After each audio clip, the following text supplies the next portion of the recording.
వచ్చింది, లేదు ఏదో సమస్య వచ్చింది అర్థమైపోయింది. నా జీవితంలో దేవుడు అన్నయ్యలు చాలా నా కోసం చాలా గొప్పగా చెప్పారు. నేనంత గొప్పవాడిని కాదు, వారందరి ప్రేమ ప్రార్థన. నా జీవితంలో అన్నయ్యలు చెప్పిన వాటిలో కొన్ని వాస్తవమే. చిన్నతనం నుంచి కూడా నేను చావు దాకా వెళ్ళి బ్రతికాను. నా తల్లి ప్రార్థన వల్ల నన్ను బ్రతికిస్తే సేవకిస్తానని అమ్మ సమర్పించుకుంది.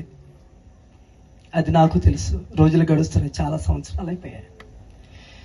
ఎవరిని అడిగితే నువ్వేం చేస్తావురా, సేవ చేస్తానండి అనే చెప్పేవాడు ఎవరికి చెప్పినా.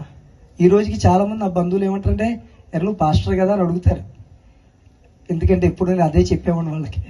నేను ఒక ఎలక్ట్రీషియన్గా కొనసాగుతున్న రోజుల్లో కూడా ఏదైనా కంపెనీలో చేసినప్పుడు వాళ్ళు అనేవారు, రే బాబు నువ్వేమైనా 10th క్లాస్ కట్టుకొని 10th క్లాసు కట్టి ఏదన్నా నువ్వు ఐటీఐ చేస్తే నీకు జాబ్ వస్తుందిరా, ఎలాగ నీకు వర్క్ వచ్చి కదా అంటే ఆ రోజు నాలో నేను మదన పడేవాడి. ఇదేంటి ప్రభువా,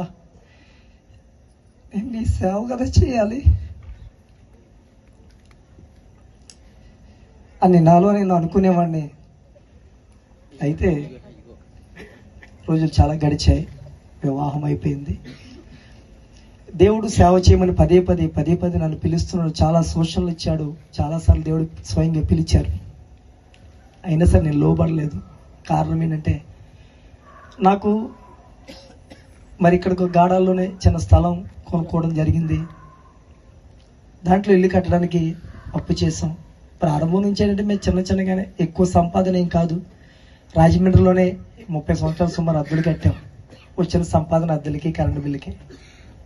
అలాంటి పరిస్థితులు. అయితే అప్పు చేసే ఇల్లు కట్టుకున్నాను. అయితే నేను ఏమనుకున్నాను, 4 లక్షల రూపాయలు అప్పు ఉంది కదా, అది తీర్చేసి నేను ధైర్యంగా ఏం చేస్తానంటే ప్రభు పని చేస్తాను, అంతేగాని మనం ఇప్పుడు వెళ్ళడం కరెక్ట్ కాదు అని చెప్తూ 4 లక్షల రూపాయలు అప్పు ఉన్నప్పుడు నేను చెప్పిన మాట, నేను కష్టపడుతున్నా కూడా ఏ రోజు నా పిల్లలకి బాగా ఘనంగా ఏం పెట్టలా. ఈ రోజుకి ధైర్యంగా యథార్థంగా చెప్పే మాట అంటే నేను నాకున్న కుటుంబంగా ఎవరిని నేను ఘనంగా చూసింది లేదు. ఉన్న దాంట్లో కొంచెం బ్రతకడానికి తింటాం అంతే.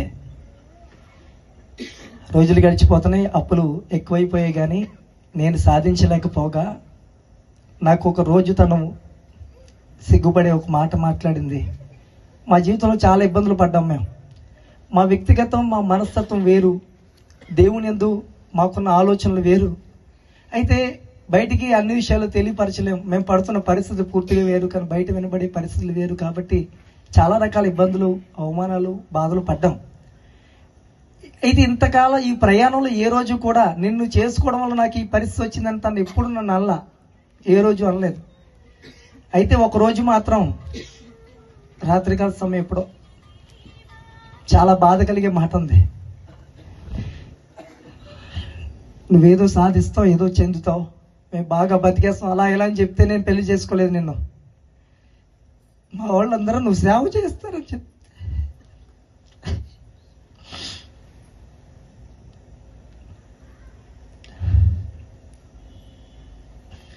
నువ్వు సేవ చేస్తావని చెప్తే నేను పెళ్లి చేసుకున్నాను. నువ్వు సేవ చేయకపోగా రాను ఇబ్బందులు పాలైపోతున్నా.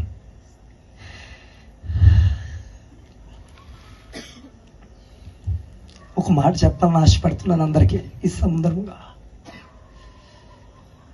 ఒక వ్యక్తి సేవ చేయాలని ఆశ కలిగి ఉంటే గనక, మీ పిల్లలు ఒకరు సమర్పించుకుంటే గనక, సమర్పించే ముందు చాలా జాగ్రత్తగా ఆలోచించి సమర్పించండి.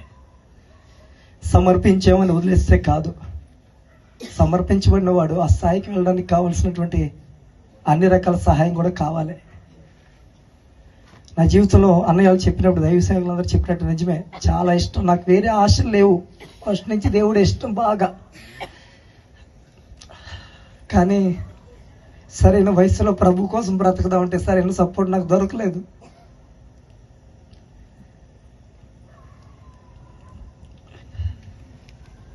దేవుని కోసం చాలా చేయాలి, బ్రతకాలి.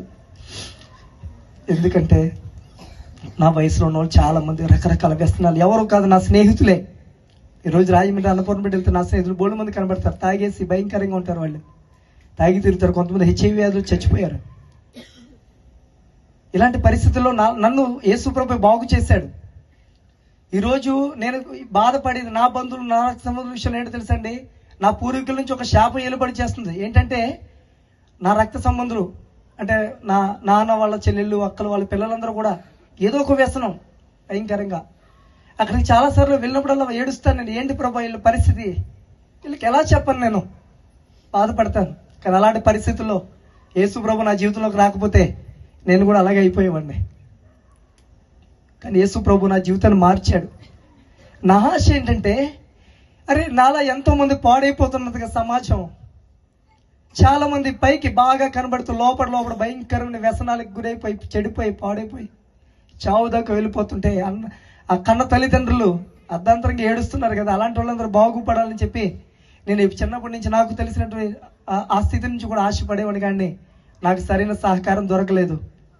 పైగా నీకు అప్పుడే ఎందుకురా, నీ వయసు చిన్నదే, నీకు సేవ ఏంట్రా అని నిరుత్సాహపరిచారు తప్ప నన్ను ఎవరు ప్రోత్సహించలేదు.